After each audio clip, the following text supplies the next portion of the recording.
एक छोटे से गांव में दो दोस्त रह रहे थे। पहले वाले का नाम था कमल और दूसरे वाले का नाम था विमल। कमल को दिखाई नहीं देता था और विमल बचपन से चल नहीं पाता था। क्योंकि वे दोनों घर का काम ना कर सकते थे, वे दोनों एक पीपल के पेड़ के नीचे हमेशा अपना वक्त गुजारा करते थे। अगर नसीब से हमें बहुत धन मिल जाता तो हमारी जिंदगी कैसे पलट जाती, इसी सपने के साथ वे अपना वक्त गुजारा करते थे। एक बार एक त्योहार आया और मेला लग गया गांव में, इसलिए सब लोग हंसी खेल मजाक मस्ती और रंग बिरंगी दुनिया जैसे बना दिए थे गांव को। सारे गांववासी वहां मेले में इकट्ठा हो गए थे। दोनों ने तब तय किया कि उन्हें भी वो मेला में हिस्सा लेना है। इसके लिए उन्होंने मिलकर एक योजना बनाई। अगर न देखने वाला कमल ने न चलने वाले विमल को अपने कंधों पे उठा के चला तो विमल उसे सब कुछ बताते जाएगा एक कहानी की तरह। यही बात तय हुई थी। शारीरिक ताकत ज्यादा था कमल में, उसने एक पतले विमल को उठाने के लिए राजी हो गया।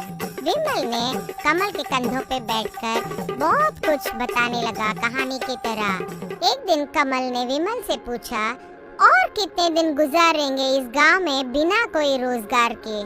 विमल ने कहा, हाँ दोस्त, मैं भी राजी हूँ।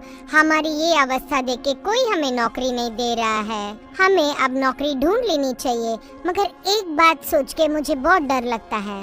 ये क्या है? यहाँ से शहर बहुत दूर है ना, तो तब तक मुझे अपने कंधों पे बिठा के कैसे चलोगे? तुम बेकार में चिंता मत करो, मेरा शरीर का ताकत बहुत है, इसलिए मैं तुम्हें कंधों पे बिठा के चलूंगा। अगर मैं थक जाता हूँ तो तुम्हें बाजू में बिठा के फिर से हम लोग यात्रा शुरू करेंगे। फिर दोनों ने अपने माँ बाप से आशीर्वाद लेने के बाद अपनी यात्रा की शुरुआत कर दी। पूरे रास्ते में विमल ने आजू बाजू में क्या क्या दृश्य है इसका खूबसूरत वर्णन करने लगा था। कमल को भी ये रास्ते की थकान का कोई एहसास ही नहीं हुआ। ऐसे चलते चलते उन्होंने एक पेड़ के पास आके रुक गए। पेड़ के नीचे उन्होंने एक डफली दिख गया। उनको लगा कि ये डफली बाद में कहीं काम आएगा, इसलिए उसे उठा लिया और अपनी यात्रा वापस करने लगे। ऐसे चलते चलते वे एक कुएं के पास पहुंच गए। वहां पे एक रस्सी दिख गई। उन्होंने सोचा ये रस्सी भी बाद में काम आ सकती है, इसलिए उसे भी उठा लिया और फिर से चलने लगे। विमल ने रस्सी से उस डफली को बांधा और अपने ऊपर बांध के फिर बैठ गया। ऐसे चलते चलते नजदीक में एक तालाब दिख गया। तालाब के मीठे पानी को पीने के बाद वे दोनों एक पेड़ के नीचे आराम करने लगे। तो विमल ने देखा कि एक कछुआ धीरे धीरे उनकी ओर बढ़ रहा था। विमल ने कमल से पूछा, इस कछुए को क्या हम ले जा सकते हैं या यहाँ छोड़ जाएंगे? कछुए से हम क्या करेंगे? बाद में भी वो काम आ सकता है ना। कौन सी चीज कब काम आए ये इसका पता हमें नहीं है। सिर्फ यही नहीं, वो कछुआ हमारी ओर ही बढ़ रहा है। ऐसा लगता है कि उसे भी अपने साथ आने की इच्छा है। विमल ने उसे भी अपनी रस्सी से बांध करके अपने कंधों पे लगा लिया था। धूप जब हल्की हो गई, वे दोनों वापस चलने लगे। सूरज ढलने के समय वे दोनों एक जंगल के रास्ते पहुंच गए। धीरे धीरे अंधेरा छाने लगा। कमल बहुत थक गया था। आज रात को एक अच्छी जगह चाहिए आराम से सोने के लिए। कमल के कंधों पे बैठा हुआ विमल इर्द गिर्द देखने लगा और कहा, बहुत दूर एक घर दिख रहा है। ऐसे ही हम सीधा चलेंगे तो हम उस घर तक पहुंच सकते हैं। कुछ देर चलने के बाद उस घर तक पहुंच गए, मगर उस घर को देखने के बाद लगा ये भूतिया घर है। दोनों घर के अंदर प्रवेश कर गए और उस एक कमरे से उनको एक खर्राटे की आवाज आने लगी। विमल ने धीरे से देखा तो उसने देखा कि एक राक्षस बहुत गहरी नींद में था। दोनों बहुत डर चुके थे, मगर रात बहुत देर होने के कारण उन्हें सोने के लिए इससे अच्छी जगह मिल नहीं सकती थी। राक्षस के कमरे के बाहर उसके दरवाजे पे एक कड़ी लगी हुई थी। विमल ने सोचा, अगर इस कड़ी को मैं लगाऊंगा तो राक्षस को बाहर आने में दिक्कत होगी। बहुत धीरे से उसने उस कड़ी को लगा दी और बाजू वाले कमरे में जा करके उन्होंने अंदर से अपने दरवाजे को कड़ी लगा लिया। उस कमरे में उन्होंने देखा कि बहुत सारे खाने पीने के चीज मौजूद थे। बहुत अच्छे से दोनों ने पेट भर के खा लिया और लेट गए। तो विमल ने बीच में उठ के सुनने की कोशिश की कि बाजू वाले कमरे से कोई आवाज आ रही है क्या। कछुए के चलने से कमरे में चीजें यहाँ वहाँ बिखर गई और उससे आवाज आई। इस आवाज से राक्षस उठ गया अपनी नींद से और सोचने लगा कि उसका दरवाजा क्यों बंद है और किसने ये काम किया होगा। किसकी हिम्मत है मेरे घर पे आके मेरे दरवाजे को कड़ी लगाने की। ऐसे बोल के उसने बहुत गुस्से में अपने दरवाजे को खटखटा रहा था।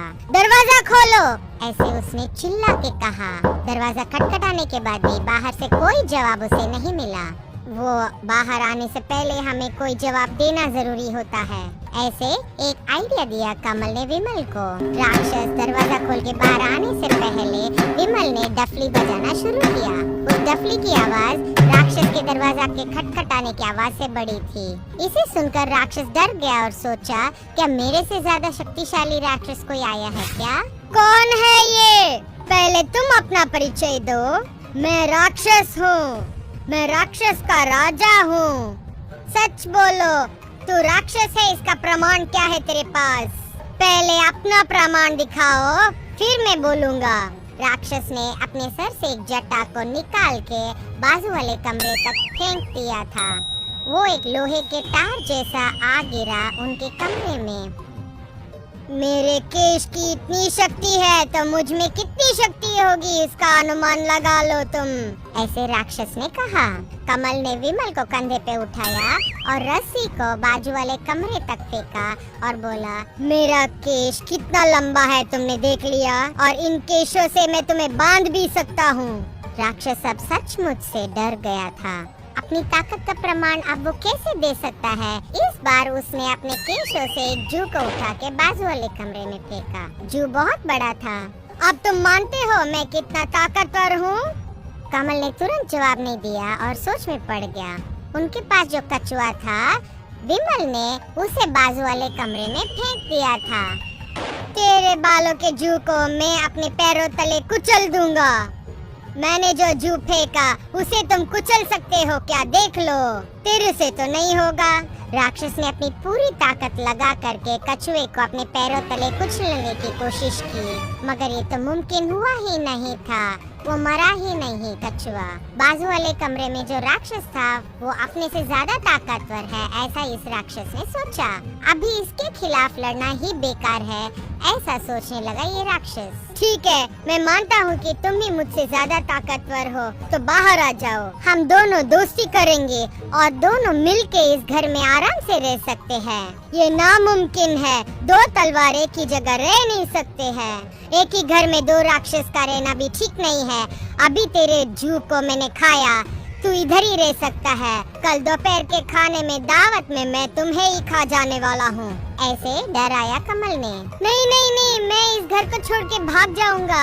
यहाँ जितनी भी दौलत है वो हुई सारी तेरी, तुम यहाँ रह सकते हो। ठीक है, मैं यहाँ रहूंगा। उसके बाद विमल ने दरवाजे की कड़ी खोल दी और राक्षस तुरंत अपनी जान बचाने के लिए बिगर पीछे मोड़े भाग गया था। दोनों दोस्त ने फिर राक्षस के कमरे में प्रवेश किए और देखने लगे।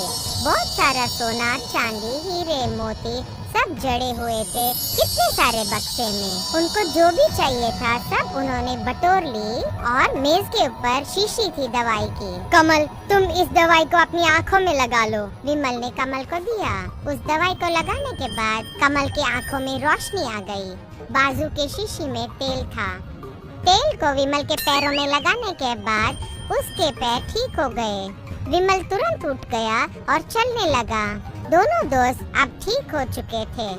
अब दोनों दोस्त वापस अपने गांव की ओर चले गए और आराम से रहने लगे और बाकी गांव वालों को भी मदद किए और बहुत खुशी से अपना वक्त बिताने लगे।